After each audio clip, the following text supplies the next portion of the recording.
Hey guys, what's up today? Hope everybody's doing okay. Hey, I'm doing a kind of a late night video right now. It's about 11:30 p.m. on Friday. I just wanted to jump on here and start out a video. You will be seeing this in a few days, sometime next week. But basically, I haven't been buying any pallets for about a year now because starting late last year, you can see my cat here, by the way. Her name is Nikki. The pallets started getting really expensive last year, and they just really increased when COVID came around in January. January, February, March, they just shot up. Like, for example, a pallet that I paid like $150 for last year, plus shipping, that's about a $1,500 pallet now. So prices have gone up maybe about 10 times. And you just can't make much money on that unless you really find the right pallet for sale or whatever. So, I started out going to some discount centers and bargain outlets, that kind of thing, finding some good deals and kept on making some eBay money. But not as much as when I did the pallets. But, in the last few days, I just decided I really wanted to get things ramped up again. And right now, pallets are not the way to go, although I'm hoping that they're going to come back to lower prices soon. But I started estate auctions and estate sales and decided I wanted to try that out. So tonight I went online to an online estate auction, and I had a list of about, maybe 15 items that I had researched to find out how much I could sell them for on eBay. Some things I'll sell on Facebook Marketplace as well, but mostly this stuff is for eBay. And so I had a good idea. Like I say, I had maybe 12 to 15 items that I was planning to bid on. This auction had hundreds of items in it, but I just chose some good ones that I knew I could do well with. So as it turned out, I was only able to get 3 items out of those. I got outbid to the point where it just wasn't going to make any money anymore.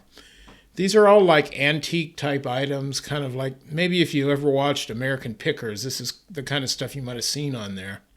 One thing that kind of surprised me, it's Friday night now, and on this online auction, they sent me an invoice a few hours after the auction for all of my items.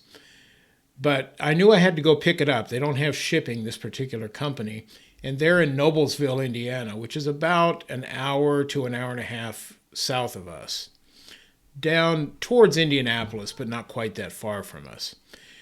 And I didn't realize until after I really dug in and I found the information, when I had to pick it up.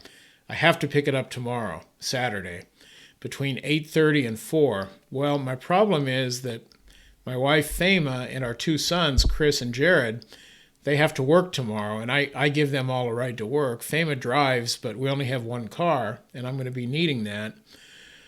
So, they work at I have to take them around 3 o'clock in the afternoon. And then, like, they're at work right now. I'll go pick them up in another, hour or so. But so Fema I texted her and she said, no problem. She's going to go down with me. We'll go early in the morning. And then she can take a nap when she gets home before work. So you know what? On the way down, I'm going to shoot a little video, I hope to anyway, on my cell phone. As long as Fema agrees to hold the camera and does it steady, we'll shoot a little video on the trip down, and then when we get to the place where we pay and pick up the items. So it looks like it might be a good flip. If I could, I'd probably be getting about 4 times my money if I can do that. That's pretty nice. I usually want to get at least double my money, but on these are a little higher end. Stuff on eBay I've been selling lately is more like $20 stuff and, 20 to say $15 to $50 a shot. So now when I'm getting into like $200, $100 items, $200 items, that kind of thing, that's a little nicer, and I'd like to even go up from there. I like to sell high-end stuff because it's generally a little profitable. All right, so anyway, I just wanted to put in a little information here so you guys would know what's going on. We'll shoot more video on the trip down and maybe on the trip back from Noblesville tomorrow.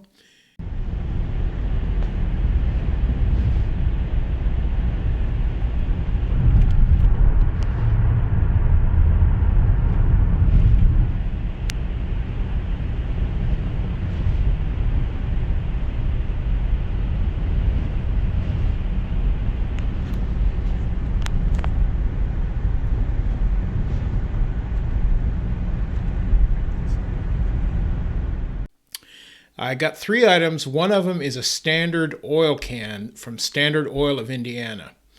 And it's an old antique oil can. I saw one on eBay that recently sold, the exact same can. It went for $90. I got that can for $24 on the auction. And then the second item I got is a Red Crown gas pump globe lens. It's kind of that glass piece in the old antique gas pumps, maybe from back in the 50s, maybe the early 60s. And it's in perfect condition, not cracked or chipped or anything like that. I saw the exact same globe sell on eBay for $200 recently, and I got it for $51 on the auction tonight. So I'm pretty excited about that one. I like to sell kind of high-end things, you know, $200+ thing. You know, I'll go for maybe $250, and I can always go down. So that's a nice item. I should make a nice profit on that. And the third and final item, actually it's 2 items in a lot that I got. There is a sign. These are like the old antique advertising signs that you'd see on buildings and stuff, the metal ones. These are both in excellent condition. One is for Morton Salt, and the other is for Cracker Jacks. And, you know, I see those signs selling on eBay, and they get pretty good money, but I'm not really sure how much I can get for these. Maybe I'll try for around $100 a sign, but I think they're going to get less than that. But I only paid $17 for the 2, so you know it works out to what, about $8.50 each. Now I did have to pay an auction fee on that of 15%. So the 3 items with all the different fees and everything came up to $105.80. And I'm kind of thinking I can probably get maybe about $400 out of this lot. You know, I'm going to sell everything separately, of course. Even the 2 signs will go separately, even though they're in one lot on the auction.